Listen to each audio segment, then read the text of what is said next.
What's up, everybody? Back with another edition of Everyday Hoops. Hope you guys are having a good one. Today we're recapping day 2 of NBA free agency, which was yesterday. A lot of stuff happened, honestly.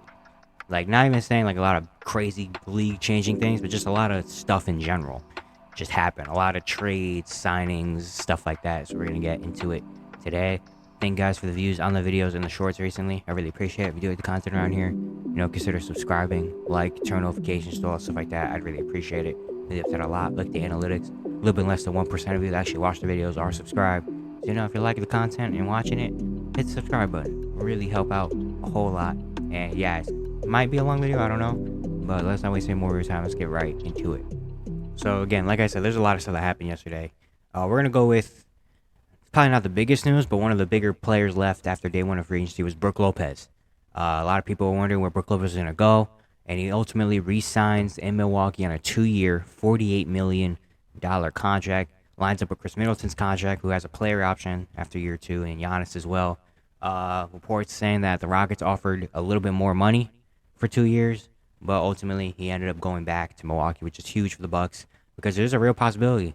There's a lot of reports saying the Bucks really were kind of worrying that Brook Lopez is going to leave to Houston or someone else that offered him a lot more money. But yeah, he stays in Milwaukee. Milwaukee still has their guys now.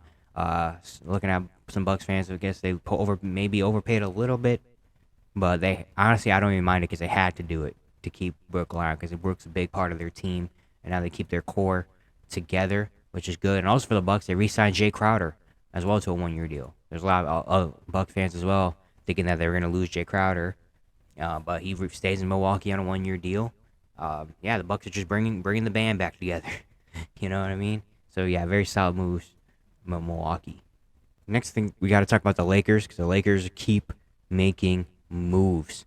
The big move yesterday was they re-signed Austin Reeves to a 4-year, $56 million deal with a player option at the end. He also has a 15% trade kicker. And yeah, they got him honestly for the bare minimum. I think either this or very close to this was the lowest, the base amount they could offer. And surprisingly, no other team really jumped in. I guess after the Rockets spent all their money on Fred VanVleet, the Spurs didn't really go in this direction, I guess. So the Lakers got him back in a really good bargain. 4 years, 56 is amazing for him, for the Lakers side of it. I mean, of course, Austin Reeves as well. I mean, he's going to get paid, what, $14 million a year? That's still awesome. But he could have, there's a lot of reports saying he could have got maybe 80, maybe 90, close to that 100 mil. But instead, he stays on that 4-year, $56 million contract, which is great for the Lakers. And they also re signed D'Angelo Russell to a 2-year, $37 million deal with a player option as well.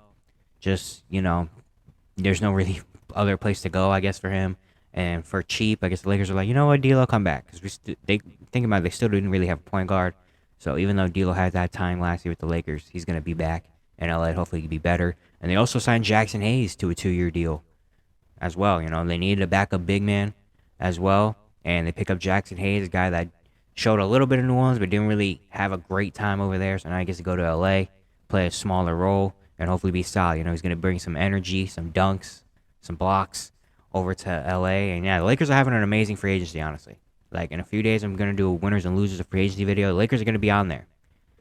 Lakers are having an amazing free agency, even though they don't have a lot of money to just throw to everybody. They're having an amazing time just getting really good guys added to their group for not much. So, Rob Pelinka really doing his work. Next, we got to talk about the Rockets because the Rockets are doing a lot. Rockets made a lot of moves yesterday. Day 1, they signed Fred VanVleet to a 3-year, $130 million deal. And today, their biggest move, they made a sign and trade. Dylan Brooks is a Houston Rocket. Signs a 4-year, $80 million deal in a sign and trade with the Grizzlies. They sent Josh Christopher to Memphis. And Patty Mills is, well, we don't really know where Patty Mills is going. I thought Patty Mills, because the Rockets also, they traded for Patty Mills, which I thought was random. But then it was reported that he was going to be in the sign and trade, but he's not going to Memphis. He's going to another team, so I guess this deal might be still in the works. And a third team is going to get involved somewhere. I have no idea. But ultimately, at the end of this, Dylan Brooks will be a Houston Rocket. Which, I mean, at this point, yeah, a lot of the Rockets' potential guys that could have signed kind of went off the board. And so at this point, I was like, you know what, let's just go get Dylan Brooks. He's a wing that brings some defense to the team. Ime Udoka loves his defense. And the offense, of course, he might take a lot of shots, but if he's around so many other players, maybe he won't take as many shots in Houston. and he gets paid a good amount of money. 4 years, that 20 mil a year is amazing for Dylan Brooks. And yeah, the Rockets, they did that. They also signed Jacques Landale to a 4 year, $32 million deal. But I think I read only the first year is guaranteed in this contract. But yeah, Landale played really well last year with the Phoenix Suns. High energy, big off the bench is going to get those hustle offensive rebounds and blocks and easy buckets at the paint and stuff. So yeah, good deal for the Rockets. And then they also signed Jeff Green to a 1 year deal worth $6 million, which is one of the more random things that's happened for agency. Jeff Green won his ring. I thought he was going to stay in Denver, but he goes to Houston instead, probably has a veteran leadership role. And yeah, Rockets are just getting vets, man. The Rockets are really building this team out. Getting a lot of veteran players, a lot of players that are kind of fitting with Ime Udoka and stuff like that. And yeah, they also have just money to spend, so they could just kind of throw money around. As they also made some trades as well.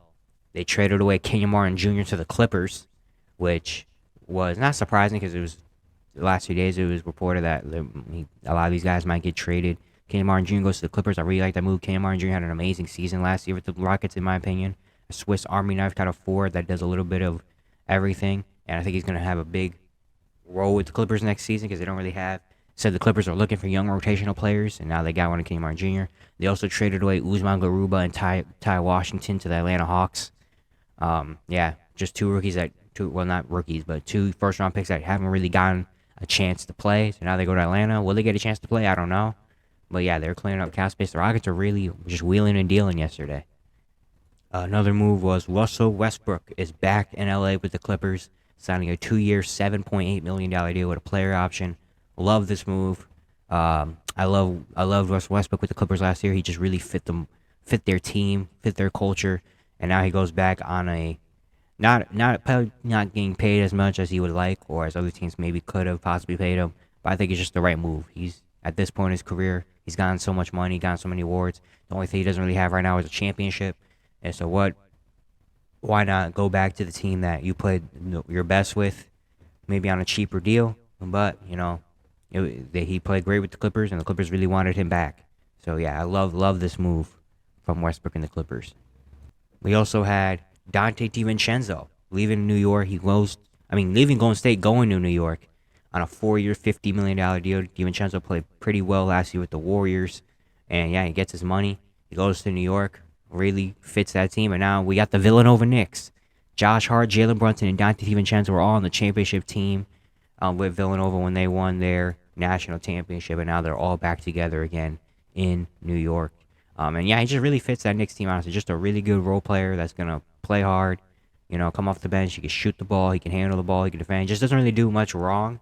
Just a really solid overall basketball player, which those are the guys Villanova produces, especially during that time. And yeah, he goes to New York. Great move from the Knicks, and shout out to him for getting his money. Also for the Knicks, they traded away Obi Toppin. Obi Toppin goes to the Indiana Pacers for 2 future second-round picks. Just an amazing move by Indiana. They're building a really fun, young team over there. Obi Toppin just didn't really work out in New York. Didn't really get as much opportunities as they thought he was going to get and he wanted to get because Julius Randle turned into an all-star all of a sudden. So that kind of hindered Obi Toppin's growth and development. He didn't really get as much minutes and playing time as he probably should have. And now he gets to go to Indiana where the 4 spot isn't really, locked in except for, have Jarace Walker. But after that, it's like kind of free, whoever wants it. So Obi Toppin's going to get a lot more time in New York and Indiana, and hopefully he plays a lot better. She shows a lot more growth. And yeah, him and Tyrese Halliburton fast breaks are going to be crazy to see, and Benedict Mathurin as well, man. The Pacers just have a really young, fun team. I love it. Also, this was the first move actually that happened day 2 of free agency. Was Max Strus finally is a Cavalier. It was reported the day before, the first day of free agency, that he was going to sign. But then Heat and Cavs are trying to work on a signing trade and waiting for a third team, and they finally do it. There's a 3-team trade between the Cavs, Heat, and Spurs in a signing trade. So the Cavs get Max Strus on a 4 year, $63 million deal. The Heat get a second-round pick, and the Spurs get Cedi Osman, Lamar Stevens, and a second-round pick as well. Great. I think it was a pretty solid move. The Cavs, again, their biggest weakness last year was wings that can shoot. And Max Strus is a wing that can shoot. He had a pretty good year and a playoff run last year with Miami, except for the finals, obviously. But he goes to Cleveland now, where he's probably going to have a really good role. And the Cavs are going to use him a lot. They have to give up Cedi Osman and Lamar Stevens, but at that point, Those are two just kind of reserve role players that you can afford to give up. And the Spurs get those two guys. Who knows what's going to happen with them? And then Miami just gets a pick in return, but they're not really sweating because they're waiting for Damian Lillard. So yeah, Max Strus got his money, and the Cavs got a guy that they really needed. And Cavs also traded for Damian Jones from the Jazz. Which, yeah, another big thing for the Cavs was after Robin Lopez goes to free agency, they need a backup center. They go and get Damian Jones. And Kobe Altman, man, he's doing some pretty good work, very fast as well. They also signed Ty Jerome. Yeah, I guess why not have just some more bench players? And yeah, man, the Cavs are doing real work for free agency. Shout out to Kobe Altman, man. He's really getting stuff done. We also have some EuroLeague signings. Well, some players from the EuroLeague coming over to the NBA. Finally, the Kings signed Sasha Vezenkov to a 3-year, $20 million deal. He's the reigning EuroLeague MVP. He goes to Sacramento, where apparently he's a really good stretch four, which, the Kings love their three-point shooting, especially from the forward position. So I think he's going to have a good move there. And then Vasily Micic, I don't know if I'm saying that right. He signs a 3-year, $23.5 million deal to Oklahoma City Thunder. He is a former MVP and a champion over in the EuroLeagues.